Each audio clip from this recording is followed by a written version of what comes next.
নমস্কাৰ মুখ্যমন্ত্ৰী আত্মনিৰ্ভৰ আঁচনিক লৈ এটা বিশেষ এটা ভিডিঅ' এই ভিডিঅ'টোত প্ৰথমতে সকলোকে জনাই দিওঁ এই ভিডিঅ'টো কোনো ধৰণৰ নতুন আপডেট নহয় কিন্তু জনাৰ বুজাৰ বহুত দৰকাৰী এটা ভিডিঅ' গতিকে সময় দিব যদি পাৰে আৰু যদি কোনোবা মানুহে নতুন আপডেট বিচাৰিছে তেতিয়াহ'লে যাবগৈ পাৰে কিন্তু যদি কিবা জানাৰ থাকে তেতিয়াহ'লে এই ভিডিঅ'টো শেষলৈকে চাব আশা কৰিছো এই ভিডিঅ'টোৰ পৰা আপোনালোকে বহুতখিনি কথা জানিব পাৰিব তথা বুজিব পাৰিব কথাটো হৈছে মুখ্যমন্ত্ৰী আত্মনিৰ্ভৰ আঁচনি 1.0 যিবোৰ মানুহে টকা পাইছে সেই মানুহবোৰে বিশেষকে মুখ্যমন্ত্ৰী আত্মনিৰ্ভৰ আঁচনি টকা পোৱাৰ পিছত তেওঁলোকে নেগেটিভ কথা পাতি আছে নেগেটিভ মানে চৰকাৰে আমাক 2 লাখ টকা দিছে বা কাৰোবাক 1 লাখ টকা দিছে সেই টকাটো তেওঁলোকে কিনো কৰিব আজিকালি দেখোন 1 লাখ টকা 2 লাখ টকা একো কামতে নাই এনেকুৱা ধৰণৰ বহু মানুহৰ মুখৰ পৰা মই নেগেটিভ কথা কিছুমান শুনিছো তাৰ পিছত ভাবিছো যে এই কথাটো মুখ্যমন্ত্ৰী আত্মনিৰ্ভৰ আঁচনিত আবেদন কৰা 2.0 ৰ যিবোৰ মানুহ আছে তেওঁলোকে জনাটো খুবেই দৰকাৰী ভিডিঅ'ৰ বাবে এই ভিডিঅ'টো বনাইছো প্ৰথমতে শুনি লওক যিবোৰ মানুহে নেগেটিভ কথা পাতিছে নহয় তেওঁলোকক মই কৈ দিওঁ যে মুখ্যমন্ত্ৰী আত্মনিৰ্ভৰ আঁচনিত 2 লাখ টকাৰ বাবে যিবোৰ মানুহ আবেদন কৰিছে বা 1 লাখ টকা অলৰেডি আপোনালোকে পাইছে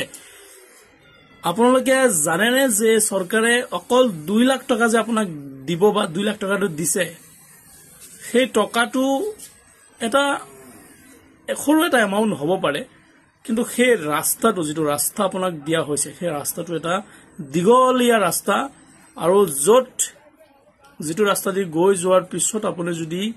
সেই মানে মেইন যিটো মোটিভ চৰকাৰৰ সেইটো যদি বুজি পায় তেতিয়াহ'লে আপুনি ভাবিব যে আপুনি বহুত ডাঙৰ এটা মানে ৰাস্তা এটা পাইছে য'ত নেকি আপুনি এটা ভাল এটা ব্যৱসায় আপুনি যদি কৰিব বিচাৰে বা আপুনি যদি নিজকে প্ৰতিষ্ঠিত কৰিব বিচাৰে এটা এন্টাৰপ্ৰেনিয়ৰ হিচাপে তেতিয়াহ'লে আপুনি সেই ৰাস্তাটো পাব যিটো ৰাস্তাৰ পৰা আপুনি হয়তো এটা সময়ত 10 20 30 40 লাখ লৈকে আপুনি অতি কমত আপুনি চৰকাৰীভাৱে লোন ল'ব পাৰিব যিটো নেকি উদ্যমী এজন উদ্যোক্তা বা উদ্যমী বুলি তেওঁক কোৱা হয় গতিকে এজন উদ্যমী আৰু উদ্যোক্তা হ'বলৈ হ'লে আপোনাৰ প্ৰথমতে ৰাস্তাৰ খুব প্ৰয়োজন আছে সেইবাবে এই ভিডিঅ'টো বনাইছো যদি আপুনি ধৰক আপুনি এটা ব্যৱসায়ী কিন্তু আপুনি যিটো ব্যৱসায় কৰি আছে বা ব্যৱসায় আপুনি যিটো অলৰেডি ষ্টাৰ্ট কৰিছে সেই ব্যৱসায়টো আপুনি 1 লাখ টকা 2 লাখ টকাত একো নহয় এইটো সকলোৱে জানে কিন্তু সেই 1 লাখ টকা বা 2 লাখ টকাৰে যদি ব্যৱসায় আপুনি কৰিছে সেই ব্যৱসায়ক হয়তো আপুনি এটা সময়ত ডাঙৰ কৰিব পাৰিব ডাঙৰ কেনেকৈ কৰিব আপোনাৰ যিকোনো লোনৰ প্ৰয়োজন হ'ব গতিকে সেই লোনেৰে যদি আপুনি ব্যৱসায়টো ডাঙৰ কৰে নিশ্চয় আপুনি বেংকত যাব লাগিব আৰু আজিকালি নিশ্চয় জানে যে বেংকত গ'লে আপোনাক ডাইৰেক্টলি টকাটো নিদিয়ে কিয় নিদিয়ে কাৰণ আপুনি এজ এ উদ্যোক্তা হিচাপে তেওঁলোকক প্ৰমাণ দিব লাগিব গতিকে মুখ্যমন্ত্ৰী আত্মনিৰ্ভৰ আঁচনিত CMAAA 1.0 বা CMAAA 2.0 যিবোৰ মানুহ আবেদন কৰিছে মই তেওঁলোকক এটা কথা জনাই দিওঁ যে আপোনালোকে হয়তো প্ৰতিজন মানুহে উদ্যম ৰেজিষ্ট্ৰেচনটো কৰিছে সেইটো আপোনালোকে নিশ্চয় জানিব যে উদ্যম ৰেজিষ্ট্ৰেচনটো যিকোনো ক্ষেত্ৰত ব্যৱসায়িক ক্ষেত্ৰত বৰ্তমান এটা বাধ্যতামূলক কম্পালসৰি আপুনিটো বাউণ্ড মানে বনাবই লাগিব আৰু যদি আপুনি উদ্যম ৰেজিষ্ট্ৰেচনটো আপুনি নবনাই তেতিয়াহ'লে আপুনি মুখ্যমন্ত্ৰী আত্মনিৰ্ভৰ আঁচনিত সেই সুবিধাখিনি আপুনি ল'ব নোৱাৰিব আৰু এই ভিডিঅ'টো তেওঁলোকৰ বাবে বিশেষকৈ বনাইছো যিবোৰ মানুহে মুখ্যমন্ত্ৰী আত্মনিৰ্ভৰ আঁচনি 1.0 অলৰেডি টকা পাইছে তেওঁলোকৰ মুখত মই নেগেটিভ কিছুমান কথা শুনিছো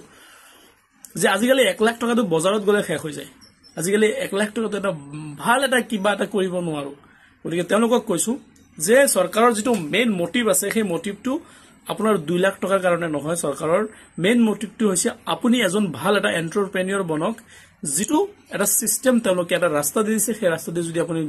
যায় বা আপোনাৰ যিটো সৰু বিজনেছ ডাঙৰ কৰিব বিচাৰে ভৱিষ্যতে সেই বিজনেছটোক আৰু ডাঙৰ কৰিব বিচাৰে তেতিয়াহ'লে আপুনি চৰকাৰী ফালৰ পৰা এজন উদ্যোক্তা হিচাপে এজন উদ্যমী হিচাপে আৰু এজন সফল ব্যৱসায়ী হিচাপে এজন এন্টাৰপ্ৰেনিয়ৰ হিচাপে আপুনি যিমানখিনি লোনৰ প্ৰয়োজন আছে সেই লোনৰ টকাবোৰ আপুনি বেংকৰ ফালৰ পৰা ল'ব পাৰিব য'ত নেকি বৃহৎ পৰিমাণৰ সাবসিডি থাকিব আশা কৰিছো এই ভিডিওটো সকলোৰে বাবে দৰকাৰী আছিলে সেই ভিডিওটো বনাইছো আৰু যদি কিবা মই ভুল কৈছো ক্ষমা কৰি দিব কিন্তু মই ভাবো যে নেগেটিভ কথা কোৱাৰ আগত এই কথাখিনি ভালকে বুজি লব আৰু যিবোৰ মানুহে নতুনকৈ মোৰ চেনেলটো ভিজিট কৰিছে মই সকলোকে ৰিকুৱেষ্ট কৰিছো যদি কিবা আপডেট আহে মই নিশ্চয় আপোনালোকক জনাম কিন্তু তাৰ আগতে মোৰ চেনেলটো ফলো কৰি ৰাখিব সাবস্ক্ৰাইব কৰি ৰাখিব যাতে মই দিয়া ইনফৰমেশন ভিডিঅ'বোৰ সবৰ আগত আপোনালোকে পায় ধন্যবাদ নমস্কাৰ জয় আই অসম